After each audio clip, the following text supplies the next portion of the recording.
In this quick video, I'm going to explain why you want to insulate the bottom of your fuel tank and how to do it, as well as what materials you can use to do so.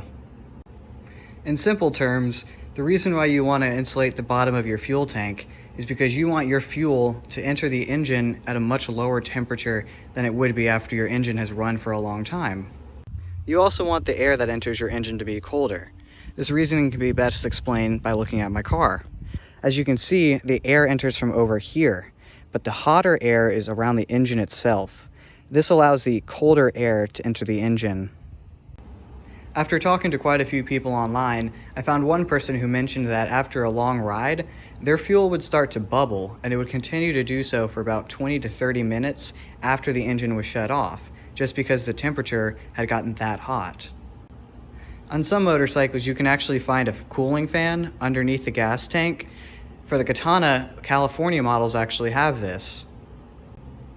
Now let's move on to how I actually did this. You're only really going to need two tools, a pair of scissors, and possibly an X-Acto knife. I used waterproof aluminum roll flashing in my bike. You can find this at Lowe's or Home Depot, and there's a whole variety of purposes that you can use this stuff for. How you install this stuff is just by removing this thin layer right here, and then this stuff is already really sticky, and you just put it right on there. As you can see, when I did it, I didn't do it perfectly smooth or anything like that. Since this is under the bike, you don't see it, so it doesn't really matter how it looks. I also left a lot of little gaps and stuff. If you want, you can try to fill in every single gap you find, but it doesn't really matter at the end of the day. It's all an improvement, and as long as you cover the mass majority of it, you're all good. A few people also mentioned to me online that all they did was use aluminum tape on their bike. Don't do that. You want to use something a bit stronger than aluminum tape to actually keep away the heat. Sure, aluminum does reflect heat in itself, but aluminum tape just isn't perfect, and this stuff right here is just a lot better.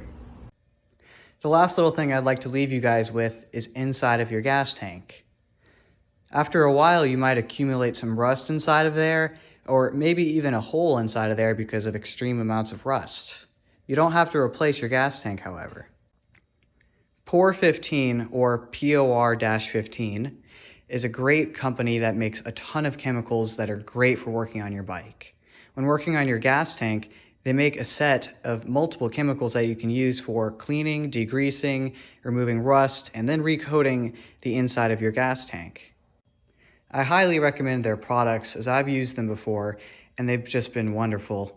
However, if you don't follow the instructions word for word and you try to skip some steps or simply do it quick, you're going to mess it up and it's going to be really, really bad. So follow the instructions to the letter. This gas tank is from 1989, so it's pretty old, but I was able to bring it back to life with POR-15. If you look inside of here, you can actually see the recoating material, and it works just wonderfully. I really hope this video has helped. I'll be making some more videos about working on your Katana, and I'll show you a quick sneak peek of what's coming up next. As you can see, my naked Suzuki Katana is incredibly naked right now. I'm making a video explaining how to take apart the engine, remove the engine, and just remove everything from the bike essentially. And later, I'm going to be making a video of how to put everything back together.